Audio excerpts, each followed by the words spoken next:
have DJ Lusta right next to us. Hi. We gotta do the regular. So how are you in this very lovely, cold day in New York City? Very cold. Continuously cold. Yes, I swear this morning I woke up, I thought it was summer. And then you walked outside? Yes, and I walked out of the room. Yeah.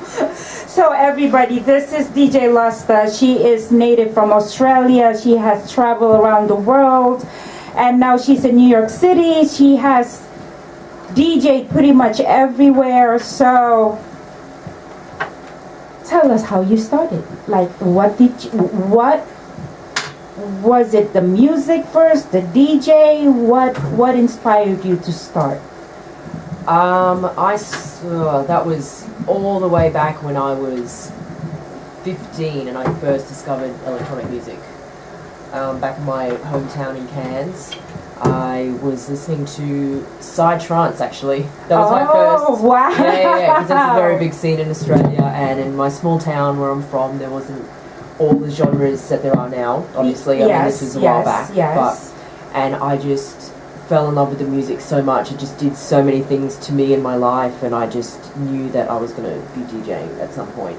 Oh, wow. You made a choice to DJ at 15.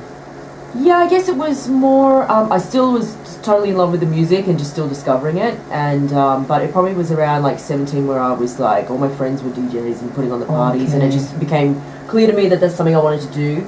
But then I travelled for a couple of years. I was literally like backpacking, so buying heavy turntables and mixers and things like that, and spending the thousands of dollars on that just wasn't something I was going to do straight away. So I didn't really actually get my equipment to quite a few years later, but it was in my heart and in my mind that I was going to do it, and gathering records, and I was doing everything else except for like the settle down part where I had turntables every day available to practice. That's a pretty cool life to have, actually, to just move around and just enjoy music and kind of be part of that scene and grow with it. That's actually pretty cool. Yeah, no, it was amazing. I went all around Europe chasing electronic music. Yeah. So that's awesome. What age did you leave Australia?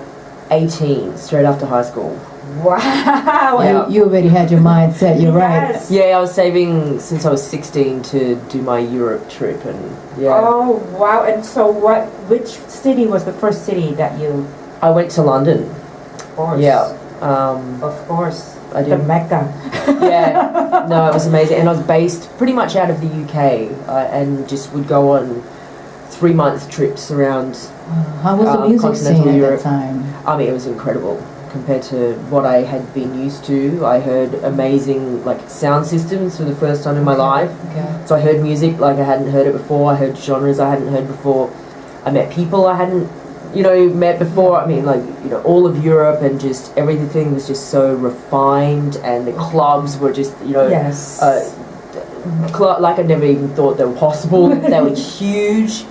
They would go from 6 p.m. till 6 p.m. basically, so it's 24 hours, and then there's after parties and blah blah blah. So it just blew my mind, and I mean, I went to the Love Parade in Berlin. Oh my God! Wow! 2 weeks. Amazing. Crazy. Yeah, after I got that? there, I mean, it was about 15 years ago. I still get goosebumps when I tell the story. That is so it was that's a life changing. Yeah. Wow. When I was 18, I hadn't even. It was 2 million people in the middle of Berlin. Yes. That's insane. Yeah, that was some of the parts that really inspired me. Yeah. Wow. So you love electronic music. Any particular genre? I love it all. I mean, I've gone from psytrance into techno, into drum and bass, breaks, hip hop. Tech house, techno again, dubstep, grime. I love them all equally, so I'm active you hear in that, all of them. ladies and gentlemen? Women can do it all. Travel the world attitude and live music. That's awesome. So in the UK, what did you do? Did you start DJing right away, or you start working in a production? No, in the UK, I mean, I was 18 through to 21. I was still really young, and I just I went there because I didn't really know what I wanted to do in university, and and I knew I wanted to travel, so I went there, and I was just, I guess, Just corny as travel it first sounds. and figure it out Yeah, later. yeah. Just have fun and see the world and Yes. grow, and you know, I didn't want to have anything to have to deal with, like as far as, you know, responsibilities or anything. Yeah. I just wanted to travel and see the world, and I did, and it grew me in ways that you just can't, if you sit in one spot. Me personally, I feel, you know, especially like the small town I'm from, you know, I love it, but there's only so much you can kind of see culturally. Yeah, you have limits, your limitations. Yeah. I mean, I love it. It's my home, but you know, going around Europe when you're 18, you know, with a backpack is just incredible. So you really did the backpack. Yeah, pretty much. Europe. Yeah. Really did that. I'd kind of go from the UK, I'd work for 3 months and party, and then I'd save enough money to go around Eastern Europe for 3 months, or then I'd go back and work for 2 months, and I'd go around Spain for like 2 months or so. You know, like things like that. Like, how hard is it to stay? I mean, because you were very young. I mean, you are young, but how hard was it to stay focused? I mean, just in music, because you can get crazy and say, you know, party so hard and then lose focus of. Oh, things, yeah. Well, I would say when I was in London, even though all my friends were doing the parties and and they were DJs as well, and I started like, you know, some of my friends were showing me how to DJ, but I didn't have equipment and things like that there. So I wasn't, like, I was 18, 19 and 20, I was still traveling and partying, and that wasn't really like when I was necessarily focused on music, but I was buying records, I was, you know, learning about how to put on parties and all that kind of stuff. So I was getting a lot of foundation work, but then I moved back to Australia at 21. And that's when I, you know, started going to university and bought my equipment, and that's when I really started. So those couple of years in Europe were where I was getting all my inspiration, and you know, you were like living and learning, and that was my freedom time. You know. Where did you study once you went to Australia? I moved to Melbourne, and it's called RMIT. It's one of the universities there, and I studied audio engineering. Oh, okay. So that's your trade, and you actually studied. Is that what you started producing as well? Yeah, like officially. Yeah, that's actually what I was looking for. I was looking for a production school, but I couldn't find it because, you know, now they're everywhere, and I work at one as well. I work at Dubspot, so. And I was looking for a place like Dubspot as well, but they just weren't there at the time. I think I was about 1.5 years too early. Yes. But then I found the audio engineering school, and they had a little bit of production in there too, so I thought I would just take it because it was, you know, I could learn how to audio engineer. I didn't even think of doing something like that as a trade. You know, I was like, sweet, this is amazing. So that was great, and I actually went the audio engineering route for quite a while. So what brought me to New York, actually. How did that come about? Yeah, that's very far. Yes. We came that's like a huge jump. That comes that far from me because I'm from Indonesia, so we're so we're really 24 hours away. Long way. You forgot where you're flying to. Yeah. So what made you move to New York?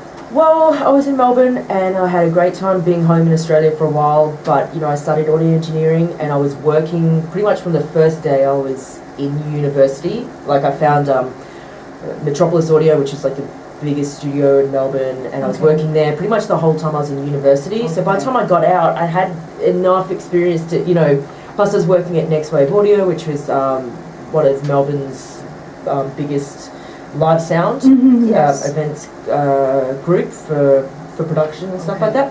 And so we did some great things there, but I just found that after the time that I'd finished my university degree, I was like, I'm kind of, you know, like, I want to move on. So what do I like that's not underground music, because everything's underground, that I can actually work in a studio with and use my experience with, and the only genre is hip-hop. You know what I mean? So I was like, oh my god, it just totally made sense. You know, New York, hip hop. I've always wanted to live there. You know, I've done Europe. Now I want to go to the States, and I just started looking up all my favorite hip hop albums and like where they were recorded, and I, you know, started getting some names and called them up and hit them up. And you were still in Australia. Yeah. So determined. So it's waking on, it's like 3 a.m. like, oh, you know, like really tired, or waking up at like 4 or something crazy. You know? The time difference. It was pretty crazy. So, but Chungking took me in, Chungking Studios, which was the first hip hop studio in the world, and they had some of their first artists were LL when he was a little kid. Yes, and Run DMC and Beastie Boys, and you know when no one wanted to give them studio time because they were just such a ruckus, and they were like, you know, took them in. Yes. And then you know some of the biggest artists have been there that were there when I was working there, so that's that was impressive. amazing. And so that is your first studio here in New York where you work. Yeah, I got the job before I came here. Awesome. How long did you work there for? Oh, it was like a year and a half or something like that. Okay. Yeah, Well, you worked there for a while. Yeah. Now, tell us, you have a new project called the Fight Club. Tell us about that. Fight Club is myself and Matus, DJ Matus and Abe Duque. Okay. And we all produce house and techno. Abe has been doing this for a while and he's huge in the techno scene. And Matus is more of the house side, but she's also got a name for herself for sure. And we've just come together to start a party, which we started in August and has been received really well, which I'm excited about. And yeah, we just you know, we're starting the label with this now because we've got a little bit of a following and that's the route we want to go. You know, we're all producers and all that. So it's half party, half label, and yeah, we're still in its kind of infancy, but it's gotten off to as good as a start as I could totally ask for. Okay, awesome. Yeah. I noticed you guys played at Cielo with the party. Yeah. Is that your first time at Cielo's? That was my first time, yeah, at Cielo, yeah, and Fight Club as well, yeah. We've only had 4 parties now. We just had one with Derek May last week, 2 weeks ago. Okay. It's pretty big. Cielo's, by the way, in New York City, it's a big club. I mean, so to actually have the honor to play at Cielo's is pretty huge. So the Fight Club is something you might want to check out online. Yes, And if you're in New York City, find out where they're playing at next so you can be a part of that party. So is this a monthly party that you're doing, or? We pretty much try and make it monthly, but we don't have one venue that we're stuck with or anything like that. Okay. Maybe not stuck with is the right word, but we don't want to be married to one identity or one place. So, and we're really, the way we see things is quite unique. We want to do something different, and you know, we're not just trying to go the same route where it's like, buy your tickets and here's the party. It's, you know, we always want to have a different theme. We've always done something different. Make it more unique. Yeah, you know, or something that you just wouldn't expect. Like Abe is, you know, he's a huge name in techno, and you know, he does something quirky like, I want to be the opening DJ. You know, you know what I mean? Like that's his mindset, and that's all of our mindset. So, but I believe our next party is going to be early March. Early March. Yeah. Do we know where yet? I have to. People can look online and confirm it. Yeah. And where they can find you online? For Fight Club, it would be Fight Club NYC. That would be our Facebook. Okay. Yeah, and it's club with a K as well. So Fight Club NYC. Fight Club NYC on Facebook. Check them out so you can find out where they're playing at next. This is DJ Lusta, by the way, who's doing awesome things. And for you up and coming independent DJs and producers, this is real grind right here. She started young, she knew where she wanted to go, and she went out there and chased it and is still on her grind. So learn a little bit. Yes.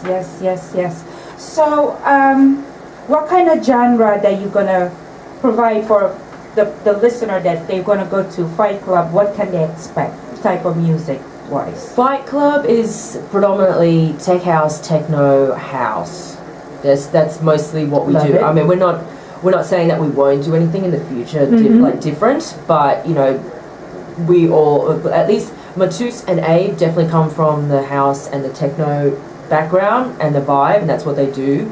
I have, you know, a myriad of different music that I'm into, and so I'm a little bit of the wild card, but like when I'm at my Fight Club events, I'm playing house and I'm playing techno, and actually I really just enjoy being able to do that. We met you playing at a dubstep party, oddly enough.